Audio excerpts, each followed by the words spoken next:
நேயர்கள் எல்லாருக்கும் வணக்கம். ராகு கேது பயிற்சி, சர்ப்ப கிரகங்களோட பயிற்சி மே மாசம் 18ஆம் தேதி நடக்க போகுது.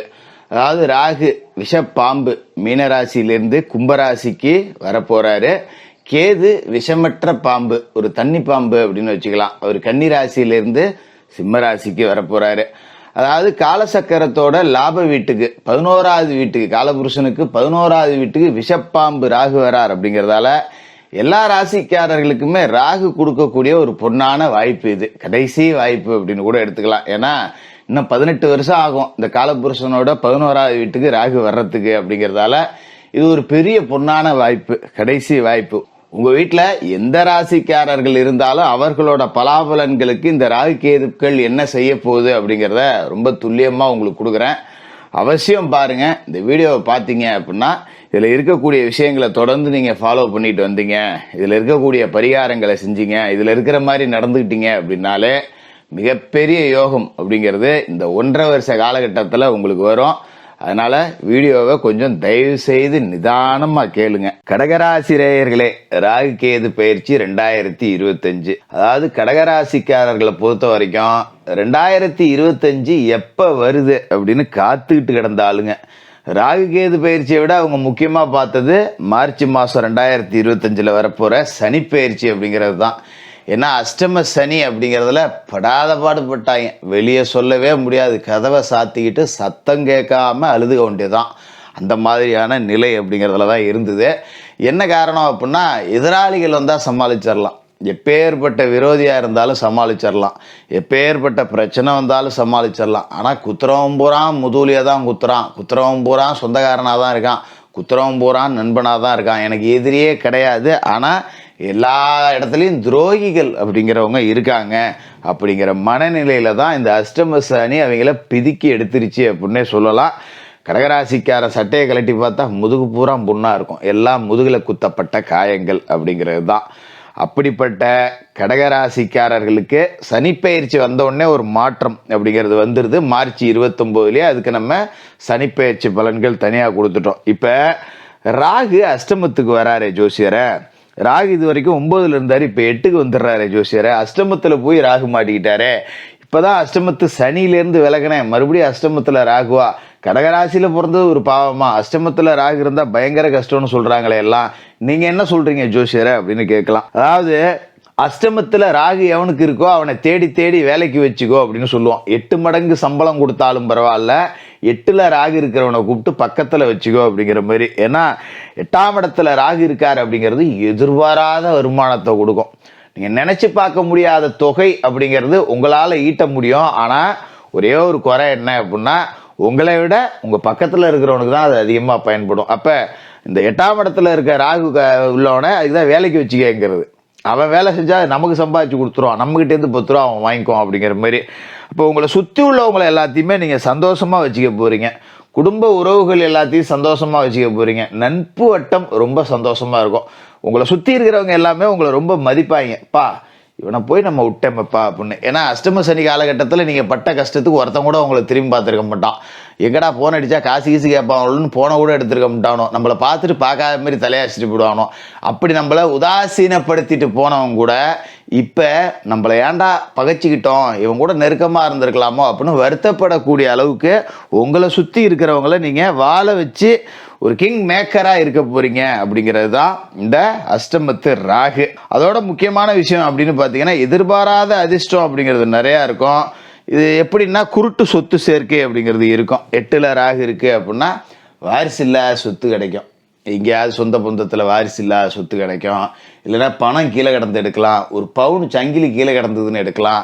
இந்த மாதிரி நம்ம உழைச்சி சம்பாரிச்சதை ஒரு 10,000 இருக்குது அப்படின்னா உழைக்காமல் சம்பாரிச்சது ஒரு 50,000 இருக்கும். அந்த வகையில் தான் ஒரு மறைபொருள் வருமானம் அப்படிங்கிறத ராகு கொடுப்பாரு.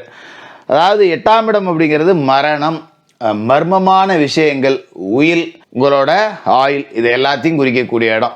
அங்கே ராகு வராரு அப்படிங்கும்போது இந்த கடுமையான நோய் நொடியில் பாதிக்கப்பட்டிருந்திருப்பாங்க தெரியுங்களா, ஐயோ இழுத்துக்கிட்டு கிடைக்க அப்படிங்கிறது அதெல்லாம் போயே சேராது. ராகு அங்கே உட்காந்துருக்கார், படுத்த படுக்கையாக நம்ம ஒரு 1.5 வருஷம் வச்சிருந்தாலும் வச்சிருப்பாரே ஒழிய தூக்கிலாம் விட மாட்டார், அதை பற்றி கவலைப்பட வேண்டியதில்லை. ஆயில் கெட்டி. அதோட பார்த்தீங்கன்னா எந்த ரூபத்தில் அதிர்ஷ்டம் வரும் அப்படின்னே உங்களுக்கே தெரியாது. சொத்துக்கே கஷ்டம், 10 காசு கூட பையில் இல்லை. சில பேர் சொல்லுவாங்க, ஒரு பீடிக்கு கூட வைக்கத்து போய் கிடக்க என்னை வந்து மாடி கட்டுவேன்னு சொல்கிறியே அப்படின்னு. ஆனால் அப்படி பீடிக்கு வைக்கத்தவங்க கூட மாடி வீடு கட்டக்கூடிய யோகம் அப்படிங்கிறது தான் அஷ்டமத்து ராகுவால் கிடைக்கக்கூடிய திடீர் அதிர்ஷ்டம், திடீர் ராஜயோகம் அப்படிங்கிறது. அதாவது நீங்கள் நினச்சி கூட பார்க்க மாட்டீங்க. இப்போ நான் சொன்னால் கூட நம்பி இருக்காது. ஆமாம், இதுதான் எல்லா ஜோசியம்னு சொல்லிட்டு இருக்கேன். ஏன் நீங்கள் வேறு, நான் அன்றாட சோத்தியே கஷ்டப்பட்டுட்டு இருக்கேன், நான் ஏன் வீடு கட்டுறது, நிலம் வாங்குறது, கார் வாங்குறது, பங்களா வாங்குறது அப்படின்னு நினைப்பீங்க. ஆனால் அது கிடைக்கும், அதில் எந்த விதமான மாற்று கருத்தும் இல்லை. அதுமாரி 8ல் ராகுவால் என்ன பிரச்சனை அப்படின்னு பார்த்தீங்கன்னா, மனசு வந்து ஒரு நிலையில் இருக்காது, அப்படியே அலை பாயும். ஒரு வேலைக்கு போனால் இந்த வேலையை விட்டுட்டு இதை விட நல்ல வேலையாக தரணும்டா அப்படின்னு, வேலையே கிடைக்கலையேன்னு கிடந்து தடுமாறி இருப்போம். ஒரு வேலை கிடைச்சதுன்னா, சே நம்மளை விட திறமை இல்லாதவங்களாம் நமக்கு மேலே உட்காந்துருக்கான், இவங்ககிட்டயா போய் நம்ம வேலை செய்யணும், வேற வேலை பார்ப்போம். இப்படியே குரங்கு மாதிரி தாவிக்கிட்டே இருக்க சொல்லும் மனசு. அதனால குடும்பமான வரைக்கும் பிடிச்சி கட்டி வைங்க உங்கள் மனசை. ஒரு இடத்துல வேலை கிடைச்சிருக்கு, இப்போ தான் இதை பற்றி ஃபஸ்ட்டு வச்சு ஓட்டுவோம், பின்னாடி பார்ப்போம் அப்படின்னு சொல்லிட்டு மனசை ஒருநிலைப்படுத்துங்க. சில பேருக்கு வயிற்று வலி, வயிறு தொடர்பான உபாதைகள், உணவு ஒவ்வாமை இதெல்லாம் வரக்கூடிய வாய்ப்பு இருக்குது. அதனால் கொஞ்சம் உணவு முறை பழக்க வழக்கத்தை மாற்றிக்கணும். தண்ணி வண்ணி குடிக்கிறவங்களா இருந்தால், ஒரு காரஞ்சாரம் திங்கிறவங்க, மாமிசம் தினம் திங்கிறவங்களாம் கொஞ்சம் அப்படியே சாத்விக உணவு முறைக்கு மாறிக்கணும். அதுமாரி இந்த காலகட்டத்தில் திருமணம் செய்கிறவங்களுக்கு குழந்தை பாக்கியம் அப்படிங்கிறது கொஞ்சம் லேட்டாகும், இழுத்துக்கிட்டு கிடக்கும். ஒரு வருஷம் கல்யாணம் ஆகிடுச்சா, சொந்த பந்தத்தில் கேள்வி மேலே கேள்வி கேட்பானோ, எங்கேயாவது போனால், என்னப்பா 2 வருஷம் அது கல்யாணம் ஆகி ஒன்றும் இல்லையாம்பானோ, எப்பாடே விடுங்கடா எங்களுக்கு தெரியும் நாங்கள் பார்த்துக்குறோம் அப்படிங்கிற மாதிரி இருக்கும்.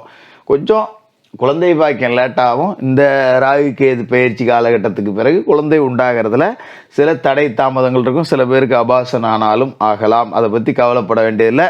ராகு கேது பெயர்ந்த பிறகு எல்லாமே நல்லபடியாக நடக்கும், அதை பற்றி நீங்கள் பயப்பட வேண்டியது கிடையாது. அதுமாரி கேது ராசிக்கு 2வது வீட்டில் இருக்கார். தனவாக்கு குடும்பஸ்தானத்தில் கேது இருக்கார். கேது அப்படிங்கிறவர் ஒரு துறவி, எப்படி சொல்கிறது, ஒரு நிர்வாண சாமியார் மாதிரி கேது, அவர் அப்படி வச்சுக்கலாம். எது மேலேயுமே அவருக்கு பற்று இருக்காது. பணம் அப்படின்னா அந்த பணத்தை மதிக்கிறதே இல்லை. ஏன்னா தனஸ்தானத்தில் உட்காந்துருக்காருல்ல, காசு பணம் இல்லாமல் பிச்சை எடுக்காத உரையெல்லாம் நம்ம இருந்திருப்போம். இப்போ பணத்தை மதிக்கவே மாட்டோம். ஏன்னா 8ல் ராகு உட்காந்துட்டு பணத்தை கொண்டாந்து கொட்டுறாரு இல்லையா. 2ல் தன வீட்டில் கேது இருந்துக்கிட்டு, ஆமாம் பெரிய காசு, அதான் சம்பாரிச்சாச்சு, தூக்கி வரமா போடு அப்படிங்கிற மாதிரி இருக்கும். இது மாதிரி குடும்ப உறவுகள்லையும் பார்த்தீங்கன்னா ஒரு பட்டற்ற நிலை இருக்கும். காசு தான் சம்பாதிச்சு கொடுத்துட்டு சும்மா எதுக்கு நொயின்னு ஃபோன் அடிச்சுட்டு கிடக்குறீங்க, உங்களுக்கு தான் வேண்டியதை கொடுத்துட்டேன்ல, சாமி உங்கள் வேலையை பாருங்கள் அப்படின்னு சொல்லிட்டு நம்ம எங்கேயோ மனம் போன போக்கில் சுத்த தோணும். அதை கொஞ்சம் கட்டுப்பாட்டில் வச்சுக்கணும். கொஞ்சம் யோகா தியானம் செய்து ஒரு நேர்மறை ஆற்றல்கள் அப்படிங்கிறத பெறணும். அது மாதிரி வார்த்தை அப்படிங்கிறது பார்த்தீங்கன்னா பெரிய ஒரு எல்லாத்தையும் கடந்த முனிவர் மாதிரியே பேசுவீங்க. எதை சொன்னாலும் சரி அவ்வளோதானே, சரி போனால் போயிட்டு போகுது அப்படிங்கிற மாதிரியே தான் உங்கள் பேச்சு அப்படிங்கிறது இருக்கும். அதான் சொல்கிறேன்ல, ஒரு முனிவர் மாதிரி பேசுவீங்க, ஞானி மாரி பேசுவீங்க. அப்படிப்பட்ட வார்த்தை தான் உங்ககிட்டேருந்து வெளிப்படும்.